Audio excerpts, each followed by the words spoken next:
Hello मित्रों, हाय। कैसे हैं आप लोग? नमस्कार, जय हिंद, सत श्री अकाल, वाहिगुरु का खालसा, वाहिगुरु का फतेह।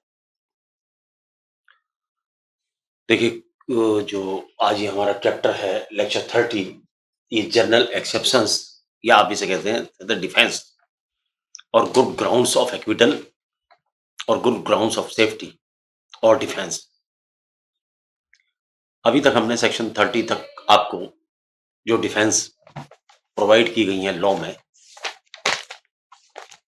सेक्शन 14 से लेकर ये स्टार्ट होती हैं और सेक्शन 33 तक दी गई थी। और 33 के बाद में अब हम जो चैप्टर स्टार्ट करते हैं वो चलेगा सेक्शन 44 तक। तो 14 से 44 30 सेक्शंस या 30 ग्राउंड्स लॉ मेकर ने आपको गुड डिफेंस की बताएंगे कि एक एडवोकेट किन प्लीज को कोर्ट में ले सकता है या एक इन्वेस्टिगेशन ऑफिसर कंसिडर कर सकता है। इन ग्राउंड्स के अलावा एक ग्राउंड्स में आज अभी आपको बताना चाहूंगा, अभी इसे स्टार्ट करने से पहले। तो आज का हमारा टॉपिक है right of private defence. Right of private defence, ठीक है। एक तत्व है एलबाई, लैटिन वर्ड है। एलबाइस का मीन्स होता है कि जब किसी व्यक्ति का ऊपर ये आरोप लगाया जाता कि वो घटना स्थल पर घटना में शामिल था, लेकिन वो घटना वाले दिन घटना स्थल पर नहीं होता। अर्थात मान लो सपोज करो घटना मेरठ में होती है, लेकिन वो कहां है? वो बिजनौर में है। या ये समझो कि अपने घर से 100 या 200 किलोमीटर की दूर पर है, या ना माने कि 500 किलोमीटर दूर है। 500 किलोमीटर जहां से वो ट्रेन से और बस से आना जाना नहीं कर सकता। हवाई जहाज में तो एंट्री होगी, हवाई जहाज का से आएगा तो एंट्री होगी, लेकिन वो 500 किलोमीटर दूर है और होटल वगैरह के उसके पास सबूत है,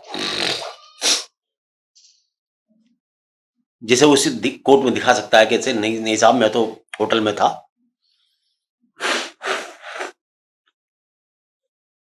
तो ऐसा आदमी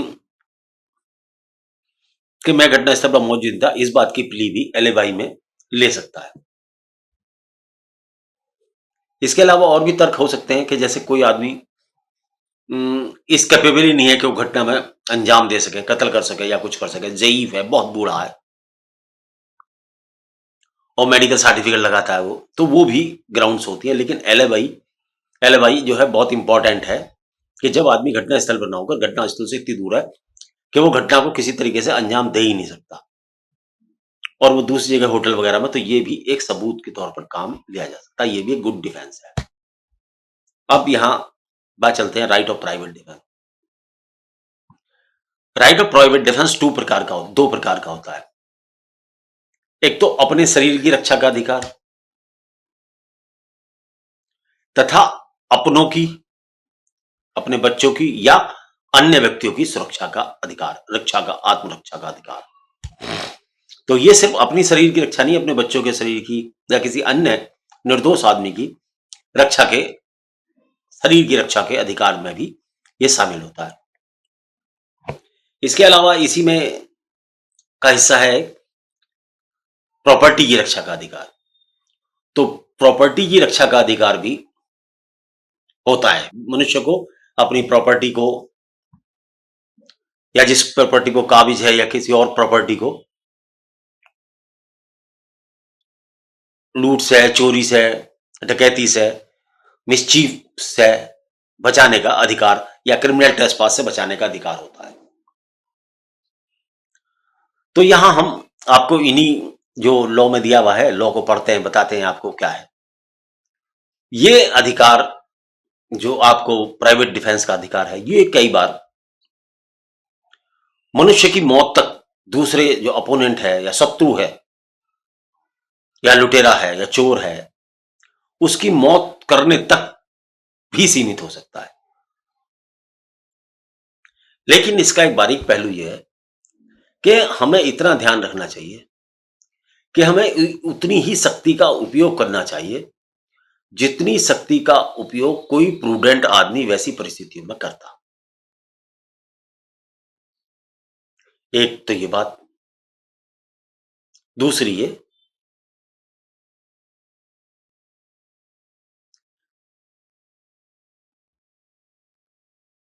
कि आप यदि इसका उपयोग कर रहे हैं तो उसमें मेलाफाइडी नहीं होनी चाहिए। उदाहरण के लिए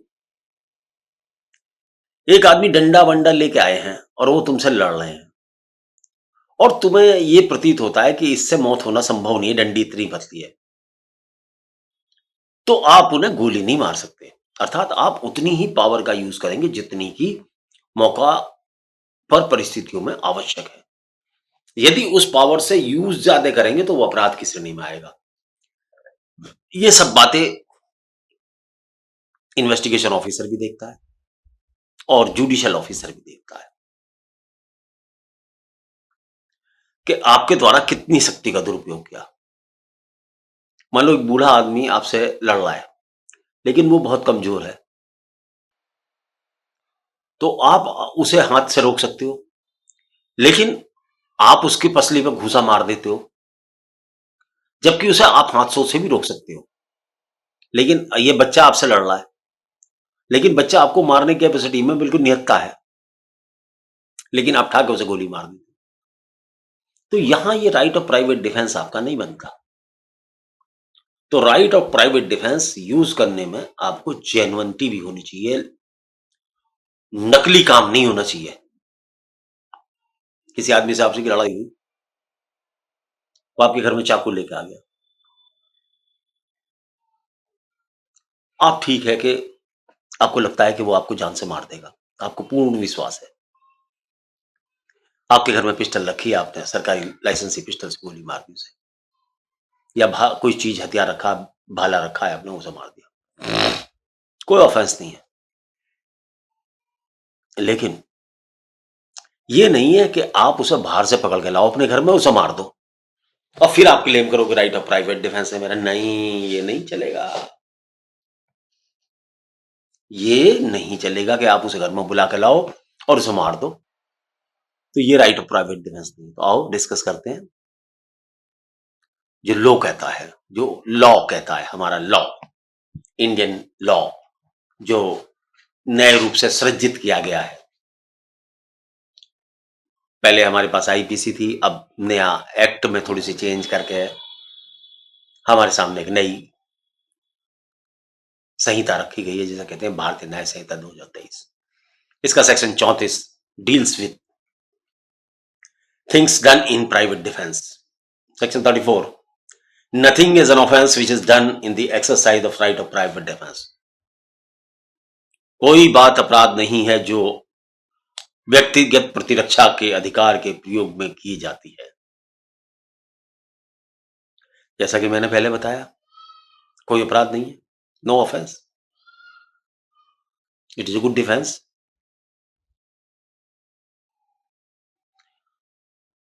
दूसरा सेक्शन स्टूडेंट के लिए बहुत इंपॉर्टेंट है, what is the private defence, क्या होती है। धारा 37 के अंतर्विष्ट निबंधों के अधीन प्रत्येक व्यक्ति को अधिकार है कि, अब पहले धारा 37 समझ लो गुरु जी क्या है। जब तक धारा 37 नहीं समझोगे तो 35 समझ में नहीं आएगी। धारा 37 ये कहती है, यदि कोई सरकारी कर्मचारी, फोर्स का कर्मचारी, कोई लोक अभियोजक, लोक अधिकारी जो सरकारी काम करता है, अगर वो आपको पकड़ने आता है, आपके खिलाफ कोई लीगल कार्रवाई कर रहा है, तब आपका प्राइवेट प्रतिरक्षा का अधिकार जो है उसके सामने थोड़ा बौना हो जाता है, छोटा हो जाता है, खत्म नहीं होता, छोटा हो जाता है, यदि वो अपनी शक्तियों का प्रयोग सही तरीके से कर रहा है, इलीगल तरीके से नहीं, सही तरीके से कर रहा है। तो वहां पर ये सेक्शन 35 लागू नहीं होगा, अदरवाइज लागू होता है। ठीक है, आगे चलते हैं। सेक्शन 35 दो प्रकार की रक्षाओं के बारे में बताता है। एक तो शरीर की रक्षा, अपने शरीर की रक्षा, और प्रॉपर्टी की रक्षा। इस तक भी आपको प्राइवेट प्रतिरक्षा का अधिकार दिया जाता है। इस टॉपिक का नाम है right of private defence of a body and the property. Every person has a right subject to restriction contained in section 37 to defend his own body or the body of any other person against any offense affecting the human body। मानव शरीर पर प्रभाव डालने वाले किसी अपराध के विरुद्ध अपने शरीर व किसी अन्य व्यक्ति के शरीर की प्रतिरक्षा करें। तो आपको एक फंडामेंटल राइट देता है आपकी डिफेंस का और दूसरों की सुरक्षा का। आगे क्या कहता है? दी प्रॉपर्टी वेदर मूवेबल और इमूवेबल, प्रॉपर्टी मूवेबल भी हो सकती है और इमूवेबल भी हो सकती है, ऑफ हिमसेल्फ और एनी अदर पर्सन, स्वयं की हो या दूसरे की हो, स्वयं की हो या दूसरे की हो, against any act which is an offence falling under the definition of the theft. यह इंपॉर्टेंट है, उसकी चोरी हो रही हो, theft, robbery, mischief, criminal trespass, और with is an attempt to commit theft, robbery, mischief और criminal trespass। ये कहता है कि आपको अपनी प्रॉपर्टी, दूसरे की प्रॉपर्टी की रक्षा का भी अधिकार है, लेकिन किन परिस्थितियों में? जब चोरी हो रही हो, लूट हो रही हो, मिसचीफ हो रही हो और क्रिमिनल ट्रेसपास हो रही हो। जब ऐसी परिस्थिति हो या उनका अटेम्प्ट हो रहा हो, तब आपको अपनी प्रॉपर्टी की रक्षा का अधिकार है, लेकिन कितनी हद तक? ये आप जैसे जैसे सेक्शनों को इन्हें सुनेंगे, पढ़ेंगे, तो आपको पता लगेगा उसकी लिमिटेशंस भी हैं। ये राइट आपका इनफिनाइट नहीं है, इस पर कुछ रेस्ट्रिक्शन है, जैसे सेक्शन 37 की रेस्ट्रिक्शन मैंने बताई अभी आपको। तो ये तो रहा कि क्या राइट ऑफ प्रॉपर्टी और क्या राइट ऑफ बॉडी है। अब आते हैं अगले सेक्शन पे, सेक्शन 36 पे। सेक्शन 36 कहता है कि आपका राइट ऑफ प्रॉपर्टी और बॉडी पागल व्यक्तियों के खिलाफ भी लागू होता है। पागल व्यक्ति हो, नशे में व्यक्ति हो, जो इस तरीके के अपराध करना चाह रहा है, आपको नुकसान पहुंचाना चाह रहा है, आपको मारना चाह रहा है, आपको जान से खत्म करना चाह रहा है, उसके खिलाफ भी यह अधिकार आपको एप्लीकेबल होता है। क्या कहती है डेफिनेशन? एक व्यक्ति है, वो पागल है और वो आपको जान से मारने का प्रयत्न कर रहा है। वो कट्टा, वो चाकू लेकर आपकी तरफ भाग रहा है, आप पे लाइसेंस से पिस्टल है, आपको लगता है कि यार अगर इससे नहीं बचा तो मुझे जान से मार देगा। पागल तो है ही वो,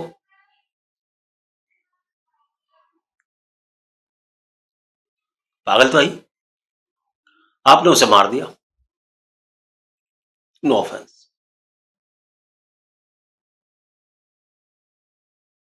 ठीक है। एक आदमी है, वो अपने घर में घुस रहा है, घर में जा रहा है, रात का समय है, उसका जो उसका जो चौकीदार है, उसे लगता है ये जो है कोई चोर है, तो चौकीदार उस पर हमला करता है। तो चौकीदार को वही राइट है जो सेक्शन 35 में बताया गया, लेकिन क्योंकि ये सारा काम मामला भ्रम में हो रहा है, चौकीदार ये सोच रहा है ये चोर है, मालिक नहीं है, और मालिक का उस पर लीगल अधिकार है प्रॉपर्टी में आने का, और मालिक को ये पता है कि ये चौकीदार भ्रम है, तो मालिक को भी अपनी राइट ऑफ प्राइवेट डिफेंस का अधिकार उस चौकीदार से है, और चौकीदार को उस चोर से है प्रॉपर्टी सुरक्षा का अधिकार है, जिसे वो चोर समझ रहा है। तो अर्थात भ्रम में पड़े हुए व्यक्ति से भी हम इस प्रकार की सुरक्षा कर सकते हैं अपनी प्रॉपर्टी की, यदि भ्रम उत्पन्न हो जाए तो, लेकिन भ्रम जेन्युइन होना चाहिए। तो सेक्शन 36 को पढ़ते, when an act which would otherwise be a certain offense is not that offense by reason of the youth, the want of maturity of understanding, the unsoundness of mind, or the intoxication of the persons doing this act, by the reason of any misconception on the part of that person. Every person has the same right of the private defense against the act which he would have if the act were that offense. इस वाले section को हम दो पार्टों में बांटते हैं, एक तो पागल व्यक्ति से और एक भ्रम की स्थिति से। जैसे पागल वाले का स्थिति का मैंने बताया कि एक पागल व्यक्ति आपके पास अटैक करता है तो आपको प्रतिरक्षा का अधिकार है, लेकिन जहां मालिक को चौकीदार ये समझता है कि चोर है और उस पर अटैक करता है, तो दोनों को ही अपने अपनी प्राइवेट प्रतिरक्षा के ऐसी स्थिति में अधिकार होते हैं जो कि भ्रम के कारण उत्पन्न हो गए हैं। लेकिन भ्रम से मालिक का अपनी आत्म सुरक्षा का अधिकार खत्म नहीं होता और चौकीदार का प्रॉपर्टी बचाने का अधिकार खत्म नहीं होता। तो ऐसी भ्रम की स्थिति में हुए भी अपराध को सेक्शन 36 प्रोटेक्शन प्रोवाइड कराता है। क्लियर या नॉट क्लियर? अगर नॉट क्लियर हो तो कमेंट में बता दें।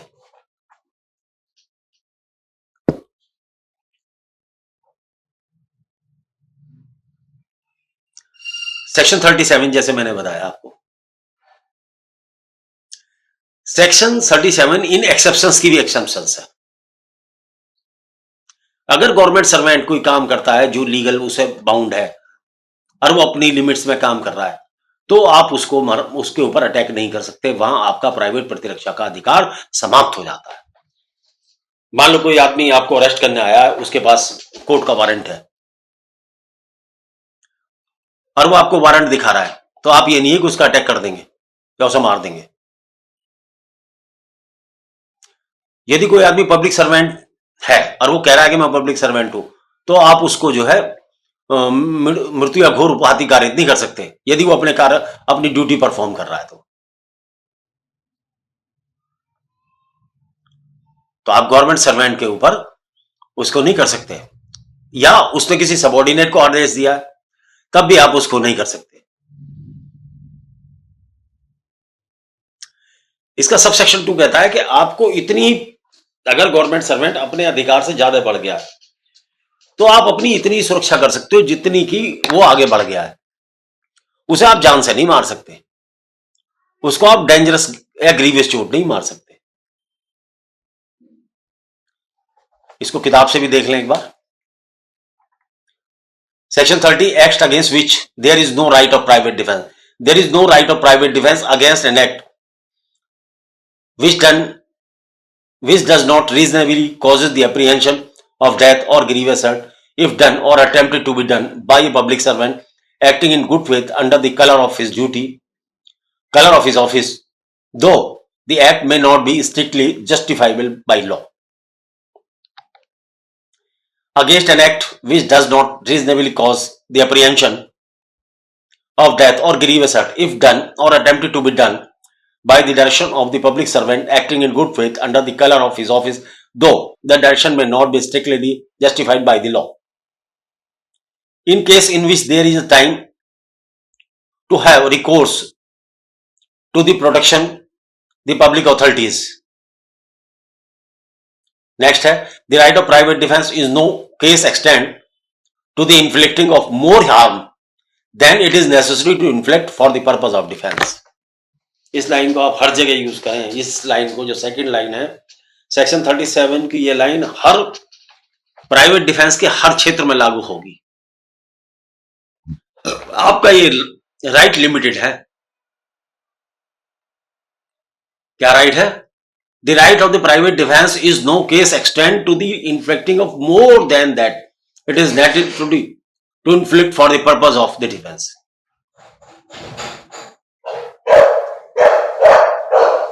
आप यहां इसको समझ के चलें।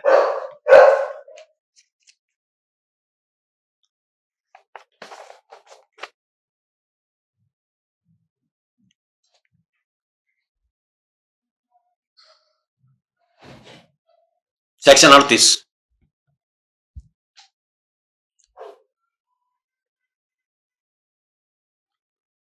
ये कब तक कंटिन्यू नहीं रहता। सेक्शन 38 कहता है कि ये आपका जो अधिकार है,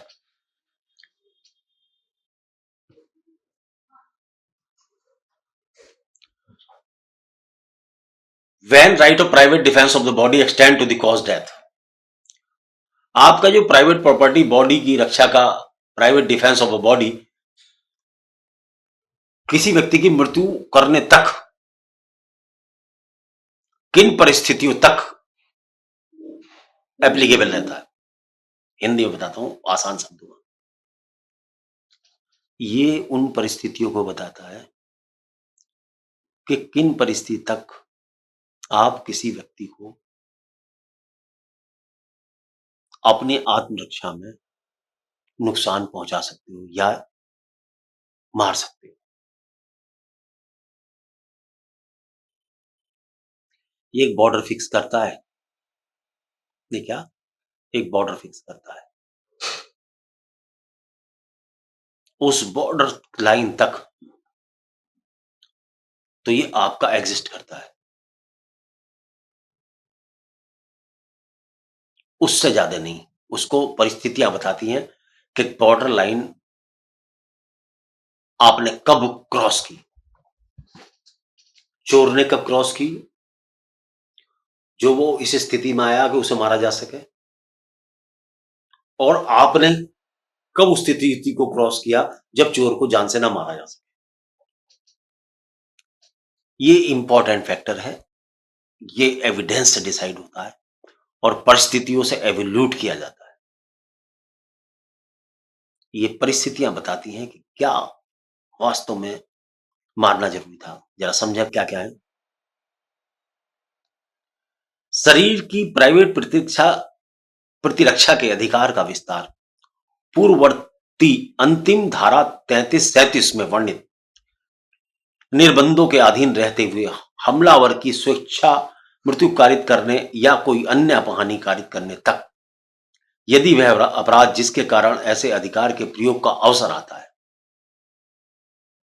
35 पश्चात प्रंगणित भांतियों में से किसी भी भांति का है। अब बताओ, समझ लो। ये हिंदी नहीं समझ में आवे, मेरी ना आवे तुम्हारी आवे। इसे सरल शब्दों में समझ लो।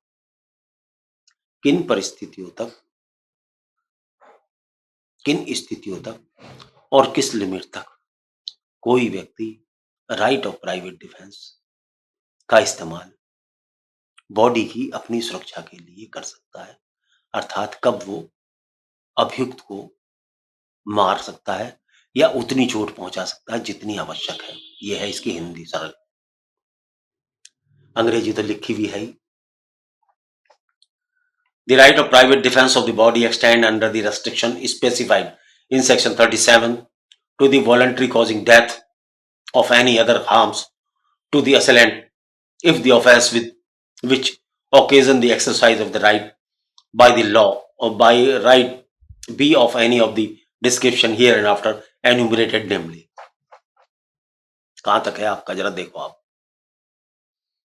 जब आप पे कोई अटैक होता है और आपको ये रीजनेबल कॉज है, एप्रीहेंशन है, रीजनेबल कॉज या एप्रीहेंशन या डर है कि इस हमले का परिणाम मृत्यु होगी, आपकी मृत्यु होगी, तब आप दूसरे व्यक्ति की हत्या कर सकते, दूसरे व्यक्ति को मार सकते हैं। जब कोई आदमी आप पे हमला करता है और आपको लगता है कि वो आपके ग्रीवियस चोट मार सकता है और आपको गंभीर रूप से घायल कर सकता है, तब भी ये अधिकार आपका के पास मौजूद है। लगता है कि कोई आदमी आपके साथ बलात्कार कर देगा या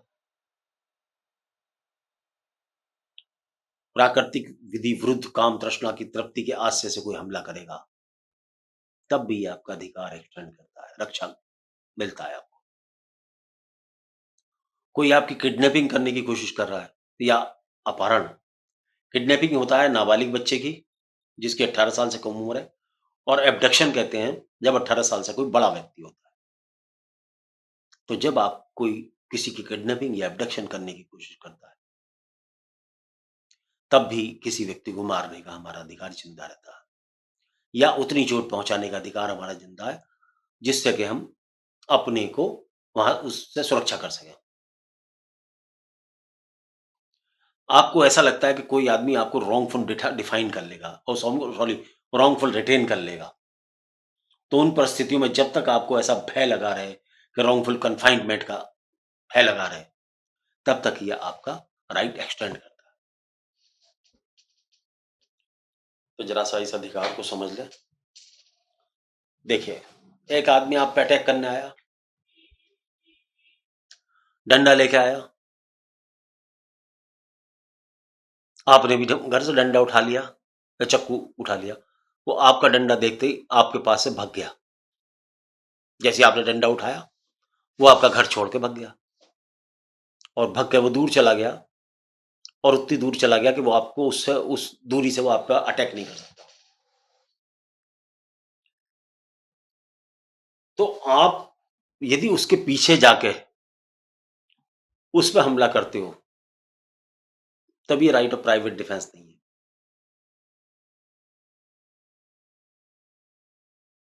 तब ये राइट ऑफ प्राइवेट डिफेंस नहीं है। राइट ऑफ डिफेंस तब है जब वो आपके बराबर हो और आपको पूरा अप्रीहेंशन ऑफ डेथ हो आपका, तब आप उस पर अटैक करें तो अलग है, लेकिन वो भाग गया तब नहीं है। अगर कोई आदमी आपका किडनैपिंग करने वाला है, लेकिन उसने देखा कि वहां से पब्लिक आ गई है और वो भागने लगा और वो भाग गया, तो आपका अधिकार दौड़कर मारने का नहीं है उसको। दौड़ के पकड़ तो सकते हो आप, लेकिन दौड़ के मारोगे नहीं, आप जान से मारोगे नहीं आप उसको। आपका वो मारने का अधिकार तब तक था जब तक आपका किडनैपिंग हो रहा था और आप पे कोई दूसरा साधन सुरक्षा का नहीं था। तो इसकी रेस्ट्रिक्शंस हैं, वो समय समय पर आपको समझ आएंगी। हाई कोर्ट, सुप्रीम कोर्ट का अध्ययन करें, आपको पता लगेंगी क्या है वो रेस्ट्रिक्शन। कोई आदमी आपके ऊपर अमल फेंक रहा है, एसिड अटैक कर रहा है, आजकल बहुत ज्यादा हो रहा है लेडीज पर एसिड अटैक, तो उन परिस्थितियों में भी आपका right of private defence exist करता है।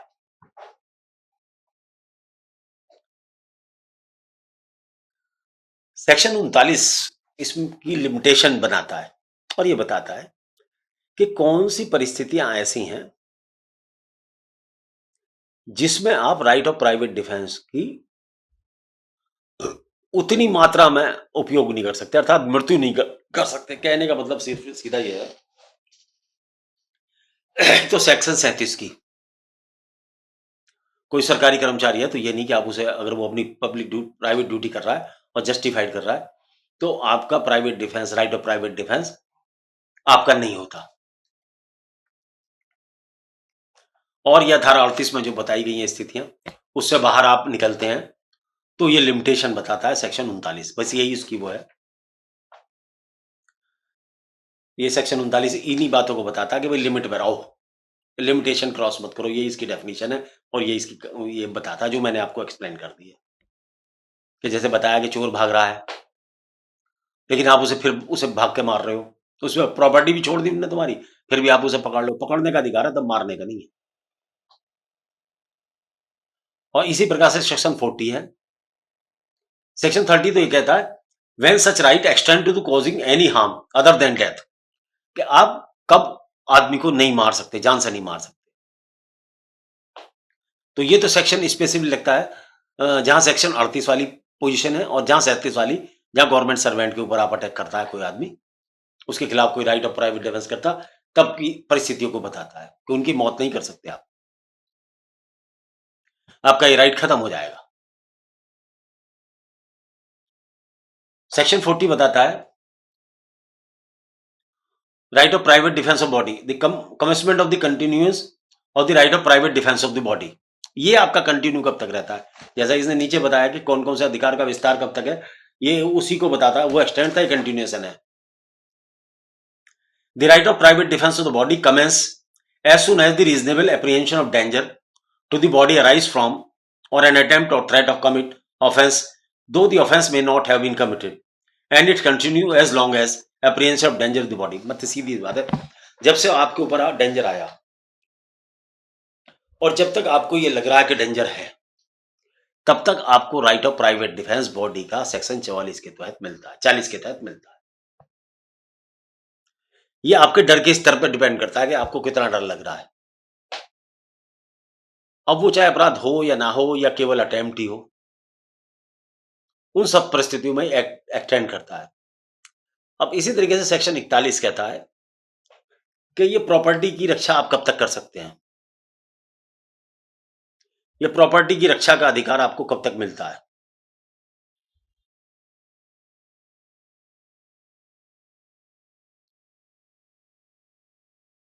ये कहता है सेक्शन है ये, when right of private defence of property extend to causing death, आप प्रॉपर्टी की रक्षा के लिए कब तक किसी व्यक्ति की मौत कारित कर सकते हैं। The right of private defense of property extend under the restriction specified in section 37 to the voluntary causing of death or any other harms to the wrongdoer if the offense the committed of which or the attempting to commit which occasion the exercise of right be an offense of any of the description here and after enumerated namely। अगर आपके यहाँ लूट हो रही है, आपका ये अधिकार एग्जिस्ट करता है प्रॉपर्टी का, आप मारो उसको।